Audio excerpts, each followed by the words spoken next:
Good evening, everyone. My name is Jeanette Loftus. I am the Regional Rotary Foundation Coordinator for Zone 34, and I will be hosting this webinar. Welcome to our Foundation Matters webinar series. Tonight's webinar focuses on engaging new members in Rotary Foundation giving. My colleague, Zone 33 and Polio Now Coordinator Nancy Barbie, will be moderating our panel discussions segment at the end of our webinar. We've invited 3 dynamic panelists who will share their unique perspectives.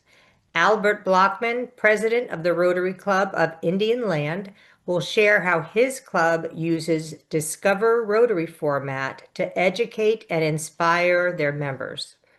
Past Assistant Governor Bryce Philpott from the Rotary Club of Lakeland will explain how he helped lead his club to increase foundation giving by 1,000%. And yes, I said 1,000%. Whitney Hahn, our Public Image Chair of Rotary Club of Key City, will speak about how inspiring storytelling can powerfully impact engagement with the Rotary Foundation. We look forward to a lively discussion filled with practical ideas that you can bring back to your own clubs. Please put any questions as we go through their presentations that you may have in the Q&A box during the discussion. Tonight, we are honored to have 2 very special guests with us. Please join me in welcoming previous Rotary International President and current Rotary Foundation trustee, Stephanie Urchik. Stephanie has inspired Rotarians from around the world to see that the Rotary Foundation, not just as a source of funds, but as a pathway to meaningful service. She has championed projects that bring people together across borders and cultures, showing how engaging our members in Rotary Foundation service deepens their Rotary experience while multiplying our impact. Tonight, she will help us reflect on how every Rotarian can connect their passion to the mission of the Rotary Foundation, doing good in the world. We are fortunate to have Stephanie provide our closing comments this evening. I'm also excited to welcome Rotary International Director Patrick Eakes, right here from our own zones 33 and 34. Patrick has been a true leader, encouraging clubs across our region, always reminding us that the Rotary Foundation is one of the best ways to keep our members engaged and inspired. We're lucky and fortunate to have his perspective and energy with us tonight, and I know his opening comments will set the tone for our conversation. Patrick, the floor is yours. Thank you so much, Jeanette, and it is great to be with all of you tonight. I'm glad to see we have 100 people on the call, and I love these Foundation Regional Action Plan webinars. You all always provide really practical advice, the types of things that all of us who work in our clubs can put to use right out of the gate. So thank you for organizing this call. I think it's great. As Jeanette said, this webinar is all about engaging members. So at this point, we've done the hard work of bringing a new member in, and frankly, we've done a real service. We've given a gift to that new member for them to come to Rotary. It's only fitting that we give them a second gift, which is to introduce them to the Rotary Foundation. It's really the engine that allows us to have the kind of impact that we have around the world with the reach, with the funding, with the network that the Rotary Foundation provides. I was fortunate when I joined Rotary to have a mentor who took an interest in me, who taught me about the Rotary Foundation, showed me its power, showed me how I could plug into it with my particular interests and skill sets. And I've never looked back. The Rotary Foundation has had a grip on my heart, my brain, and frankly, my wallet ever since. So I hope that all of you will stay tuned tonight. You're going to hear some great tips. I know these presenters. and you are going to get information that you can put to use right away. Tried and true information at that. So I will now gladly hand the program over to my friend, the distinguished Albert Blackman. Albert, take it away. Well, thank you, sir. I appreciate that very much. What I'd like to do is take a few minutes to talk about those first impressions when we have those people coming to these things we call Discover Rotary. This is their first time taking a look or hearing about Rotary, so we want to make sure that they have a great understanding of what we're all about. And obviously, the foundation is a very key part of that. First of all, as far as the Rotary Club of Indian Land, we're actually one club, but we have several different divisions. We have a lunch division, an evening division, and we have this new thing we're calling a professional development division. So what we're doing is we're tailoring a Discover Rotary for each one of those divisions because it's a different target market, if you will. So we do indeed actually have 3 different presentations that we deliver when we talk about the actual Discover Rotary, and we're trying to share everything with them. So I wanted to mention that first. One of the things we want to definitely start them off is by letting them know that the Rotary Foundation is truly the lifeblood of Rotary. I mean, we all know that, but we need to make sure that they come in the door with the proper perspective and knowing that this is their first impression or their first time hearing some of the details about what we do at Rotary. So it's very important that we set the stage with this common slide that's in all 3 of the actual presentations. The next thing that we do, we take a little bit of a deeper dive. We want to give them some information, but we don't want to overflood them. We don't want to bombard them with a bunch of information because just like it is when you're in school, you don't want to get too much information, but you want to get enough that it just whets that appetite. So we definitely want to talk about our mission and some key words in this mission statement. As you all know, I don't need to go through it in great detail. We've got world understanding, goodwill, and peace. So all that's very important. Talking about service projects and all of the things that are going to be associated with that. Let's talk about some money. We're spending $4 billion in life-changing, sustainable projects. I think the $4 billion would get people's attention. We certainly want it to, because that's what we're doing when it comes to the foundation. Then we want to take a deeper dive. We need you to understand, the people who are attending the Discovery Rotary sessions, how your contributions will help not just your area, but the world. And that's the key word for us.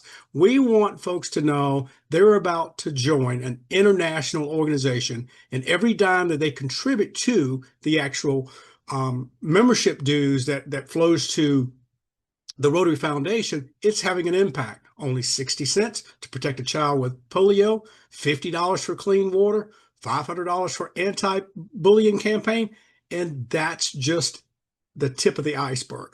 Again, much more. We don't want to overwhelm them by giving them too much information, but we want to whet that appetite, as I mentioned before. The other piece of it, we do want to talk about dues. So we wanted to share the dues structure. At least this is the dues structure as it relates to our evening and our lunch club. And if you notice on there, we've got the asterisk associated with the Rotary Foundation. It's $25 a quarter. It's optional. We want them to know it's optional, but we highly recommend it. And it's already in the dues. So anytime they get their invoice on a quarterly basis, it's included in there. They can opt out not to pay it. Obviously, being the good stewards of the Rotary clubs that we are as the president and treasurers and all the officers, we certainly encourage them to do that, even if we can get them to do it one time so that we can have the E-Ray, but we obviously want everyone to be a sustaining member. So it is definitely very important for us to make sure we start them off right. We get them engaged, we get them excited, and we give them just enough information to whet that appetite, because we will have plenty more of training session and learning sessions, if you will, that they'll be able to learn a lot more about the foundation and how their contributions will help the world. So that's what we do from a Discovery Rotary standpoint. My friend Bryce Philpott, want to turn it over to Bryce. So let's hear from Bryce and see what he's got to tell us and share with us. Okay, thank you very much, Albert. Okay, so I'm slipping on my slides. So obviously we've had some pretty great results with our program in the Lakeland Rotary Club. These results are not guaranteed for everyone, but we certainly would love to have some other clubs try. And so basically we started from scratch. Our club really didn't have anything going on related to the foundation other than some kind of pre-programmed sort of programs that came from out of the club on a regular basis. And so we decided that we wanted to go with a more club-centric approach and focus on what our Lakeland Rotary Club could do through the foundation. So we started with the standard stuff. We took care with our global grant process and started a mission trip to Honduras through Honduras Compassion Partners, and tied our grant work and actually came back with pictures, videos of our work on our own projects that we funded with our members and connected our members with it. We started asking annually. So essentially we did all the things that most clubs would do, but we added some other components. We decided we were going to treat our donors essentially as they deserve, more like they would get in other institutions if they donated. And so we gave them transparency. We told them where their money went. We leveraged it when we could through matching funds through the Rotary Foundation. We gave them recognition when they gave, more than what they'd received within our club in the past. And then, most importantly, we empowered them. We gave the people who gave the most the decision over the grant making process. So our major donors became our committee that actually made the global grant recommendation to the board. And so we basically took it from a group, the foundation committee, that just was just assembled and really didn't take much care in it. And by giving it to those major donors, it invested them more. And so we emerged with essentially groups. We built out that foundation group. We now had a foundation committee that cared about it, the major donors, the people that went on the trip, and kind of by combining it all, you can kind of see the results. Things went through the roof. And so what I'm trying to do with it, I don't focus on dollars so much. I focus on reporting to the people. So for example, we each year we give them an annual report where we go through the Rotary Foundation's annual report and show where their money went. And when you break it down that way, it's basically polio and the grant process. And simplifying that for the newer members seemed to help as well. But certainly this transparency and ownership portion is unique. And I think even if you have a functional program, you need to think about it. People have really responded to it. So at this time, I'd like to turn it over to Whitney Hahn. Thank you. Thank you so much, Bryce. I really appreciate it. And it's great to hear how you and Albert and the clubs that you work with are improving the Rotary Foundation donations and engagement, because that's really what it's about. The currency of any of our clubs, no matter what we try to do, is not actually dollars, it is engagement. Dollars is just one way. We engage through volunteering, we engage through connection. And the best way to get people to engage is to make sure that they're the hero of their story. This is why story is so important, because if we don't have a good story that includes them at the center of it, we allow villains like apathy, confusion, and disinterest to just erode everything that we're trying to do. Any good idea not given the light of day is just going to die under circumstances like that. But when you have a good story with the donors, the members, the people that you're contributing to at the center of that story, you're going to get the engagement that you want, because it flips everything around. Your service club value piggy bank starts to rise with the funds, with the participation, with new ideas, with new members, with other volunteers who may not become members coming to help and bring that friend.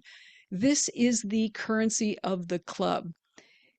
And this is what's happening when you get good story. So the question becomes, well, what makes a good story? Why does it work? Story, since time immemorial, has been how we've drawn meaning out of things.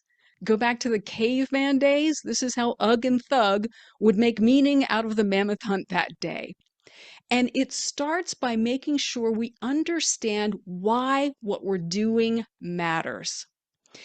Instead of saying, for example, we're going to be participating in a reading program for kids, where we've just put in that example phrase, us, we, our Rotary Club, or the members at the center of it. What happens if we just simply flip the language and start with the problem the people we're trying to help experience? There are too many kids in our town that can't read at grade level. That's a problem that I want to help solve. And I understand how my commitment to that solution will make a difference. Bryce touched on this. I'm paraphrasing something that he said, that we don't really focus on the dollars, we focus on the outcomes. And that's what a great story does. It focuses on the outcomes, not just for the people that you're helping, but for the member who is helping through their donation or through their activity service. The three-part storytelling blueprint that you want to use is super simple. And it starts with leading with that problem, not with the project, not we're hosting a reading campaign for the local elementary school. You start with the problem of what happens when kids don't know how to read. When the problem punches first, you immediately gain people's attention. And once you have their attention, then and only then will you get their engagement.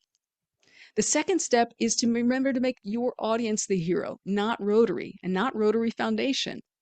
It's really easy to say, well, Rotary Foundation does this and Rotary Foundation does that. And on the surface, that's true. But the problem that I see with that language, when it's only that language, is that then the Rotary Foundation feels separate from me. It's a they somewhere else, controlled and shaped by someone else doing these things. You need to include me. And that's another piece of Bryce's story that I really enjoyed, that they are giving their major donors the ability to shape the direction of where these contributions go. That's huge. That's a great example of putting that donor, that committed, engaged member, at the center of their own heroic adventure. And that's when things start to shift. The third and final piece, and this is going to sound like something obvious, but you would be surprised how many times I see it missing.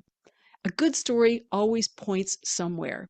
In other words, if you've got their attention and you've helped them see themselves in the center of this great adventure, tell them exactly what it is you want them to do next. Make sure there's a call to action. So if you're reading to the kids at the local elementary school, make sure they know. Show up at 10 and bring a book that you want to read. It's just as simple as that, but make sure there is a clear and consistent call to action so that your story can move people to take the right activity. I'm going to turn it over now to Nancy Barbie, who will moderate our panel discussion. Thank you so much, Whitney. Wow, what great ideas and so inspiring. Things that can really get us encouraged to give to the Rotary Foundation. But Whitney, while I've got you on here, let me ask you a question. Let's suppose I'm just getting started with storytelling in Rotary, and I really am not that good at it, or I don't think I'm that good at it. What is one or two practical first steps that people can take to tell better stories right up front, right away? Well, as I mentioned, you do want to make sure that you start with that story, start with that problem. The rule of thumb, Nancy, is that if there's no tension, there's no attention. So you've got to break through the noise by making sure that there's some tangible friction point, make it as visual as possible that you can help solve. Certainly, if we look at some of the problems around the world that the foundation seeks to solve, it is incredibly visual. You see people in hardship, you see children suffering from polio. So don't forget to use the imagery that might be available to help tell that story, and make sure that that problem is as visible and emotional and immediate as possible. Great ideas. Great ideas. I think I can tell a better story now. Thank you for that. Bryce, let me ask you, your tips and strategies were spot on. It was more about the why, but how difficult do you think it would be for other clubs to actually replicate your club's blueprint? Actually, I think for other clubs, it shouldn't be too difficult. Our hardest part was finding a partner that we would trust for mission trips. So it took us a year to find a place where we would trust our, older seasoned members to go to and return home safe. And so with our help, I think it'd be very easy. You don't have to have major donors. They could be your greatest donors. You could just segment that group and give them a title. You don't have to fill out a whole trip. We actually, like, I went to Honduras and I had Rotary members from California and South Carolina with me on our trip. So they were joint trips. And so it's very easy to kind of take parts of this and like I said, even if you're already doing a lot of this, take the ownership part. It makes absolute sense to give ownership to the people who are already giving the most. You It know, will shift your giving. that's exactly right. Giving ownership and people making it their own is very, which goes along, Whitney, with the storytelling. Yeah. If it's your story, then it's easier to tell. So that's great. Albert, wow, 1,000%, really? Well, What? actually, I think that was more Bryce with 1,000%. I mean, 1,000%. Well, I'm gonna claim that you've got the 1,000% too. Claiming it. But let me ask you this: what is the percentage of your members that pay the $25 quarterly donation? Is that hard to get or hard to increase that? no, it's not that hard. And we try to make sure that each year we have, the E-Ray every Rotarian every year. That's just $25. Now, obviously, we want them to do a $100 contribution because that would get us the sustaining members. But I would say we normally get 100%. Every once in a while, we'll get around 98, 95% for the E-Ray. So $25 is not that hard. And I do a good job of making people feel real guilty about $25. It's just a meal. Skip a lunch. Well, yeah, that's true. That is very true. That's a good way. That's pretty good. That's pretty good return Yeah. for the first quarter. What about a follow-up with the second quarter and the third quarter? Do you have much success following up with that? Yeah, usually what happens is because it's on the bill, they'll just go ahead and pay the bill. It's like assuming the sale that we do in a sales organization. So they usually just go ahead and pay it, and it's not that big of a deal. So very few folks will not pay the $25 each quarter. So we're delighted that we can say that, but we do make it crystal clear that it is optional because we don't want anyone to feel that we're trying to mislead them. And more importantly, look at what we're doing with the Rotary Foundation. Look at all the good that we do from that. And we just continue to stress it's not just us here in Indian Land. This is a worldwide international organization. True.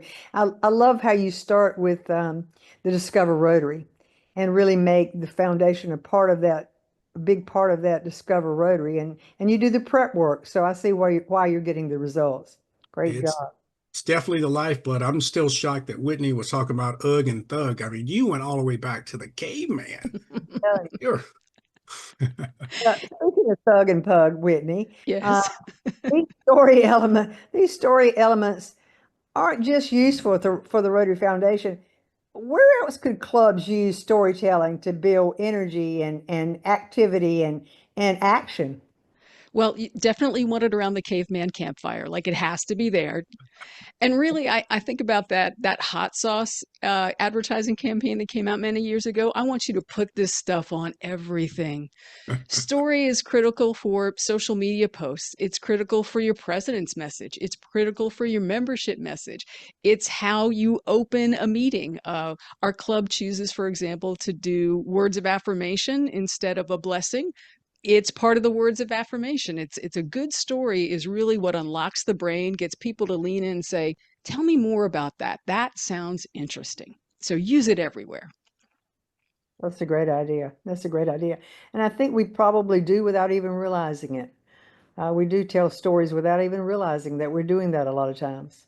Because You all of sure us do. have, all of us have a story, right? Yeah. Some of us tell better stories than others, but That is But very yes, true. That's very and true. honestly, that's why I talk about the cavemen, just to show that's how old this technique is, and that Mm, is how it's embedded in the primitive part of our brain that this is how we make meaning from our world and how we make connection with other people. good point. Good point. And Bryce, does it bother you, or are you concerned about the program that you're using? And I'm going to call it a program because that's exactly what I think it is, that your club can sustain it and achieve results long term after 1 year, 2 years, 3 years? Do you have any concerns about that?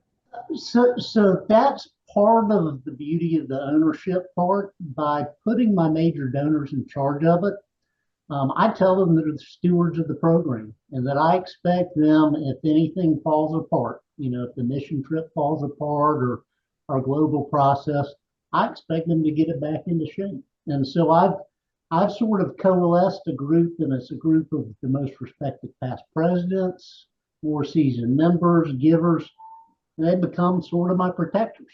And so they're in that role of protecting it long term. And will we achieve the same dollar results? I don't know. Kind of my job is to continue working them up that engagement ladder through different methods and always challenge and educate and sort of do the most I can, tap into the most of the capacity of the foundation giving that I can within the region. And so yeah, I have stewards in charge, so I'm not too worried. Good point. That's a good point. Yeah. Um, it is hard to sustain, especially when we change leadership every year. And so it's just a building in the culture. And it sounds like you have built that into the culture of your club. So well done. Well done. Uh, Tell me, Albert, do you have someone in your club responsible for the Rotary Foundation? And what are some of the techniques that they use to encourage foundation giving? Absolutely. We do have a chair for the Rotary Foundation, and her name's Babette. And Babette's been with Rotary since the caveman created out there with that, Whitney. She's been with the Rotary for quite some time. And one of the things that she will do is we will have a foundation presentation at least once a year. Sometimes we'll have, other ones. We'll do one on polio in particular. One of the other things, though, that I think that has been very effective that she does is we've got all of these things in our learning center. That is such an untapped resource we have here in Rotary, and they do an absolutely wonderful job at keeping everything up to date. And I'm sorry if you guys hear my dog in the background. I think she wants to join Rotary. She's just so excited. That's what it is, I'm sure. But nonetheless, I think that Learning Center really is a great resource because there's several modules on there that gets into all the wonderful things that we do from a Rotary Foundation standpoint. So Babette's really stay up to speed on that type stuff. That's great. It's important to have inspirational and dedicated Rotary Foundation chair in your club. So that's great news. And speaking of your dog, just a little plug. We do have something called the Kennel Club that your dog can become a member, a Polio Plus Society member in the Kennel Club. So just letting you know that. So that's a good way for her to be a part of Rotary and be You a part hear of. Nancy, you've got her excited. She heard it. She heard you. There we go. I can send you a form straight away. So that's great. That's great. Whitney, let me ask you, of course, storytelling is your thing. You can certainly tell it that it is. But when we talk about motivating others to give or get involved, why is starting with the problem so important? The problem gives you an opportunity to talk about the solution and the outcome of solving the problem immediately. We often jump right into the project. As I mentioned before, I gave an example, and this comes right from my Rotary Club. We have a school that we work with, and so the service chairperson said, "We're collecting books. I don't care yet. Tell me about the kids. Tell me a story about how important reading is. Tell me about." So to show an example of that at the next meeting, I brought in a personal example about how one of my earliest and most treasured memories is my older sister reading a book to me when I was a kid. sitting next to her, sounding the words out, turning the pages together. It created this experience that made me look forward to reading and look forward to learning. How many people in the audience can relate to that? Do you have an early experience about reading together with somebody? So that sort of intro to a story creates a visual in your brain, creates an emotion in your body, and makes you lean in and say, I did like that. How can I help bring that feeling to someone else? Then you can talk about collecting books. But Great. you got to start with the problem. What is missing when that solution isn't present for the people you're trying to help? See what you mean. That's when you get the connection. Yeah, that's a great point too. And you're right. You're absolutely right. You have to know why you're doing that and what the problem is and how you can fix it. And then, Exactly. oh, yeah, that's a great idea. Great idea. I love that. I love that explanation. Bryce, are you afraid that there's not going to be, or will there be, the next evolution of your club's foundation efforts? What's the next step after you've completed uh, this roadmap? Is there another roadmap? Will you continue this one? How will you expand it? Yeah, for us, it's just kind of continuing to work people up that engagement ladder where, I have a segment of the club that I haven't reached through everything I've done so far, through video, through global grants, connecting all of this. And so I'm hoping to do a global grant in my home community. And that way I can connect these members that are more locally based to the foundation through an actual foundation grant locally. I think when I connect people to the foundation through work, that's kind of the top of the engagement ladder. And that usually is extremely effective. I've seen it work on mission trips and through the rest of the work. And so that's it. I'm continuing to challenge and make them think of the foundation in different ways. And I think that's kind of our next step. I think that's great. And I tell you, mission trips do make a difference.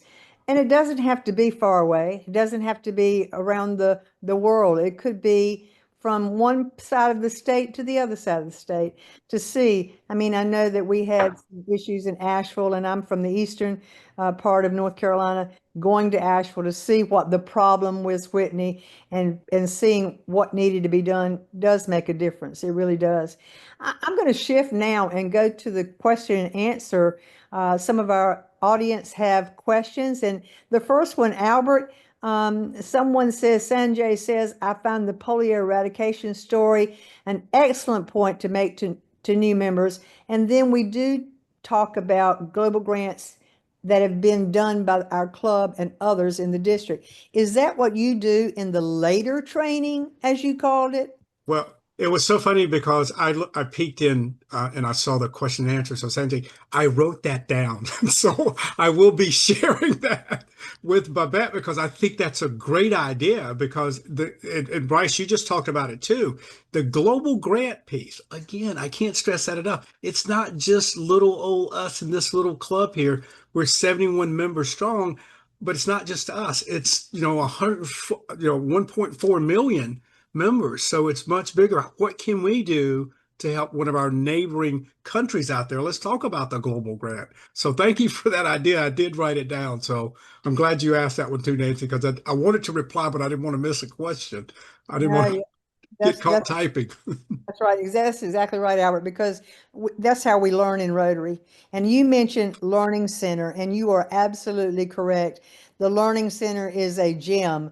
And if people would just go there and see what is available, they would be shocked and take those courses. It doesn't take that long to take one. And it's very interesting, a lot of insightful issues. So thanks for bringing that up too. Whitney, I think this one is for you. Um, we can get stories from the Rotary Magazine and district newsletter, but how else can we keep the stories to keep the stories fresh? Keep the stories fresh. We look at the district matching grant project list, but where else? Certainly talk to the service coordinator at your club, talk to the service coordinators at clubs that might be in your area, in your county. In my county, for example, we are blessed to have, I think, a total of 8 Rotary clubs right now. And I firmly believe, I hope many of you do as well, that a rising tide lifts all boats. If another club is working on one of these connected projects, it diminishes our club not 1 ounce if I highlight the good work that they're doing or how they're connecting with the Rotary Foundation projects.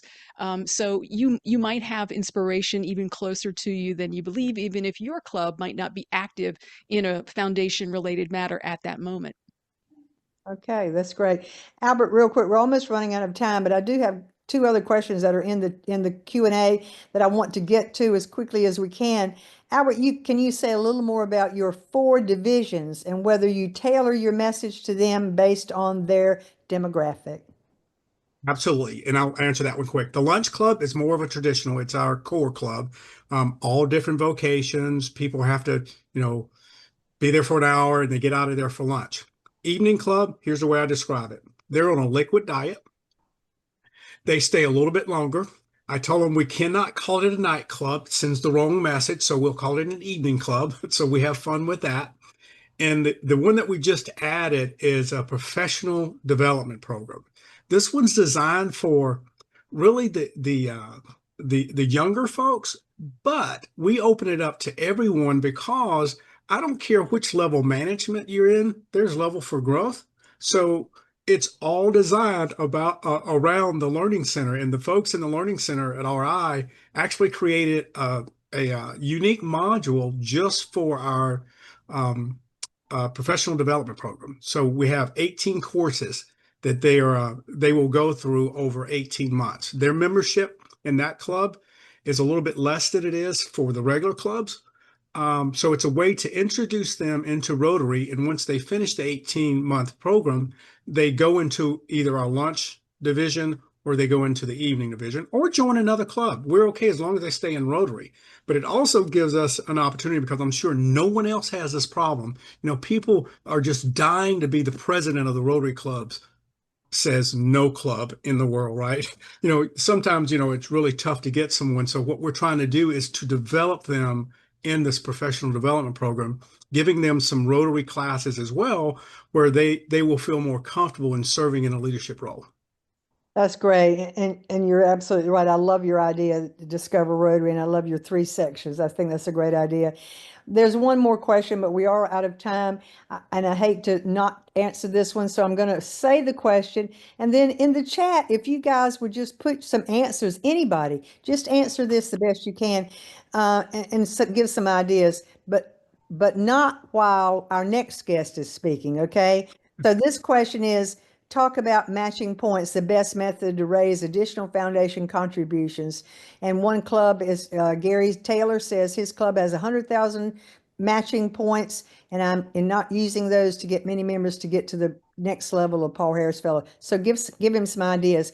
But with further ado, I'd like to introduce our next guest to speak to us. Our previous Rotary International president and now foundation chair trustee, Stephanie Urchik. Nancy, thank you so much for your introduction. And Albert, Bryce, and Whitley, you're amazing. Thank you for sharing your thoughts. You're all coming from the concept of engaging new members in different ways, but all of it goes together, and I really love it because our number one role, really, and the reason we're on this call tonight is to learn more about how do we engage new members. Our main mission, and I'm going to cut to the call to action right now first, is we need to help them understand that the foundation is about giving and getting. And so we can't neglect any of that. We really have to talk to them about both. So let me highlight a couple of things that I heard already. How important the club meeting is. Rotary does not happen where I sat as president, where I am as trustee, where Jeanette is, where Patrick is, that's not where Rotary happens. Rotary happens in our Rotary clubs. And so to engage new members, there are 2 things that must happen, and we're responsible for them. We cannot wait for people to step up unless they're really type A people. But usually people come into a Rotary club and kind of look around and kind of wait and kind of see what's going on. we either have to pull them in, or ask them. The best way to get to know about new members is to ask them as they're coming in. We want to know what attracted them to Rotary and what their expectations are, because not everybody comes into Rotary for the same thing. So if you find out if they're interested in service, then you can talk about the service activities and the foundation work that your club is doing. But if they're interested in mentoring or something different, you want to talk about Rotary means business or some other aspect. But we really want to help them find what interest area is going to spark them and make them excited and get them engaged. So if they just come to meetings, think about what they're going to encounter. The president is going to stand up and ring a bell. Some clubs are going to sing Anchors Away or something.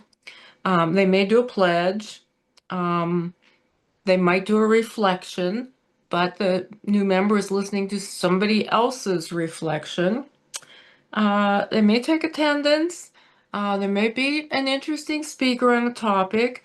There may be happy dollars. And again, the new member is going to listen to happy dollars or happy experiences from other members.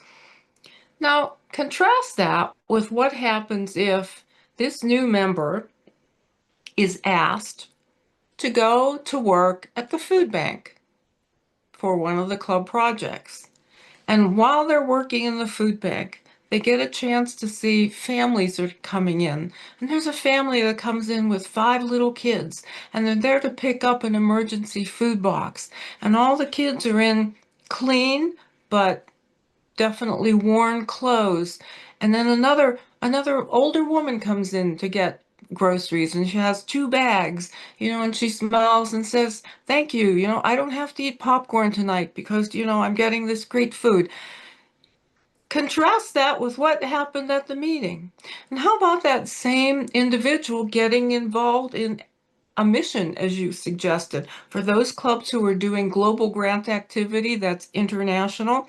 Contrast that with the new member who gets engaged and maybe goes to Honduras on a water project and goes into a family's home and installs a water filter and watches the faces of the family when they realize that they now have access to clean water.